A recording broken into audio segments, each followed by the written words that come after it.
Assalamu alaikum wa rahmatullah, j'espère que vous allez bien. La sourate Al-Hujurat est une sourate médinoise composée de 18 versets. Elle met l'accent sur les principes fondamentaux d'une société musulmane harmonieuse, abordant les thèmes du respect, des bonnes mœurs et de la fraternité.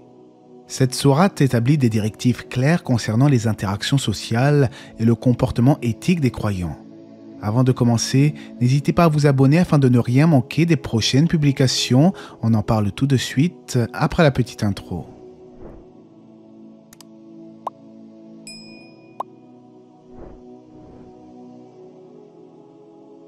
Le premier verset insiste sur la nécessité de respecter Allah et son messager alayhi salatu wassalam, en particulier dans la parole et l'attitude.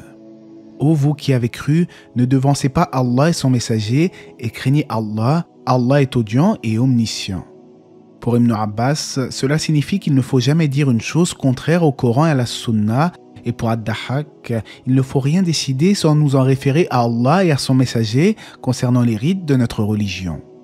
Puis les versets mentionnent qu'il ne faut pas élever la voix au-dessus de celle du prophète, alayhi salatu wassalam. Plusieurs avis ont été avancés concernant ce verset, mais je vais vous citer ce qui est dans le recueil d'Al-Bukhari. On rapporte que le verset numéro 2 fut révélé au sujet de Omar et de Abu Bakr. Il y avait un petit différend entre eux et le ton monta rapidement en présence du prophète. Ce verset fut donc révélé et on rapporte qu'après cela, Omar baissait tellement la voix lorsqu'il s'adressait au prophète que celui-ci lui demandait de parler plus fort, alayhi salatu wassalam. Cela nous montre que le respect du prophète alayhi salatu wassalam est essentiel, car il est dit que ceux qui haussent le ton en sa présence s'exposent à une terrible conséquence, l'annulation de leurs œuvres. Sinon, vos œuvres deviendraient vaines sans que vous vous en rendiez compte. Ensuite, le verset 4 évoque cette fois-ci les Bédouins qui manquaient de savoir-vivre envers le prophète alayhi salatu wassalam.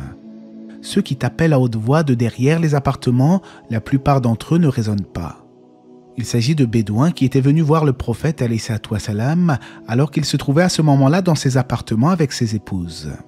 Refusant de patienter jusqu'à ce qu'il sorte de lui-même, ils se mirent alors à l'appeler avec rudesse comme des sauvages. « Ô Mohammed, ô Mohammed !»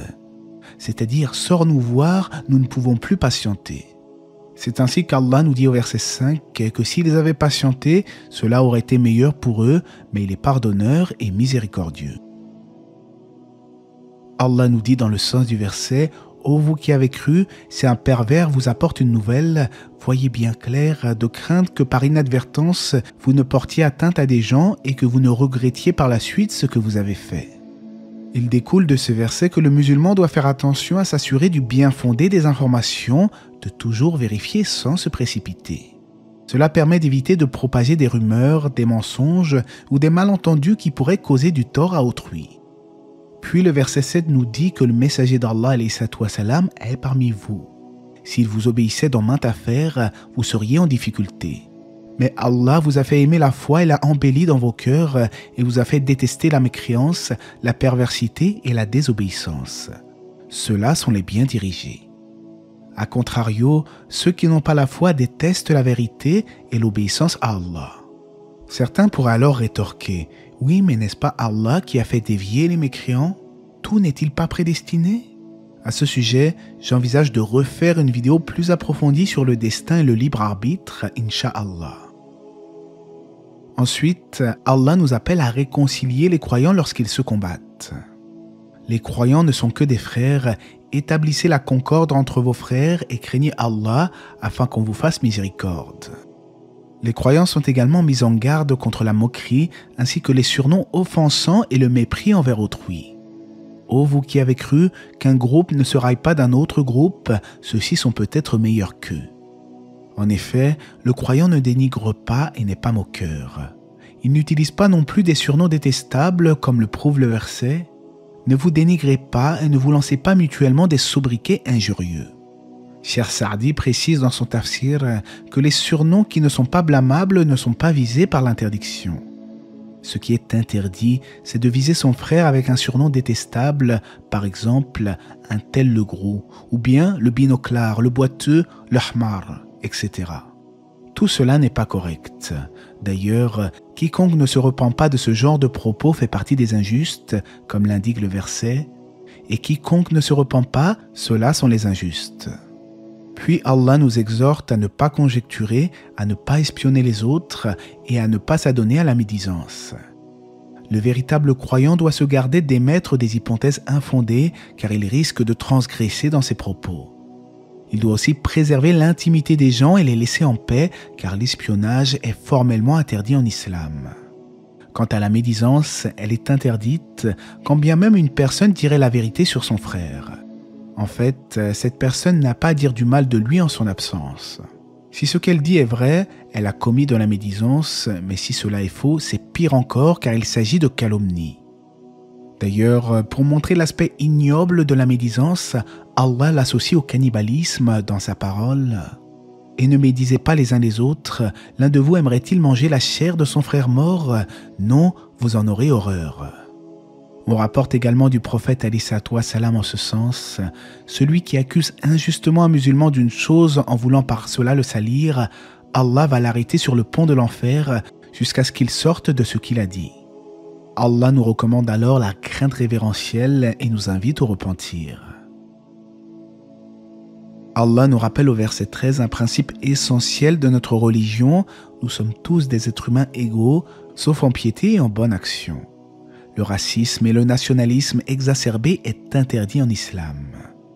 Ô hommes, nous vous avons créé d'un mâle et d'une femelle, et nous avons fait de vous des nations et des tribus pour que vous vous entreconnaissiez. Le plus noble d'entre vous auprès d'Allah est le plus pieux. Beaucoup de gens aujourd'hui sont contre le mélange ethnique, et même des musulmans sont touchés par cela. Vous les voyez critiquer le fait que des gens de différentes origines se marient ensemble, ce qui n'a évidemment aucun fondement dans notre religion. Le verset 14 évoque les Bédouins qui ont prétendu avoir la foi alors qu'elle n'avait en réalité pas encore pénétré leur cœur. Nous avons déjà vu ensemble que la foi al-Iman est un niveau supérieur au fait d'être simplement sur l'islam, mais je vais quand même réafficher le short YouTube que j'ai réalisé pour ce rappel. Saviez-vous que l'islam repose sur 3 degrés essentiels?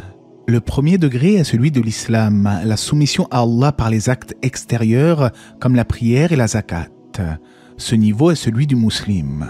Le deuxième est celui de la foi al-Iman. Ce degré est plus restreint et concerne le croyant, comme l'indique la parole d'Allah en évoquant les Bédouins. Dit, vous n'avez pas encore la foi, dites plutôt, nous nous sommes simplement soumis car la foi n'a pas encore pénétré dans vos cœurs. Enfin, le plus haut degré est celui de l'excellence, c'est-à-dire d'adorer Allah comme si vous le voyiez, car même si vous ne le voyez pas, lui certes vous voit. Ce niveau est réservé aux bienfaisants qui excellent dans l'adoration de son Seigneur.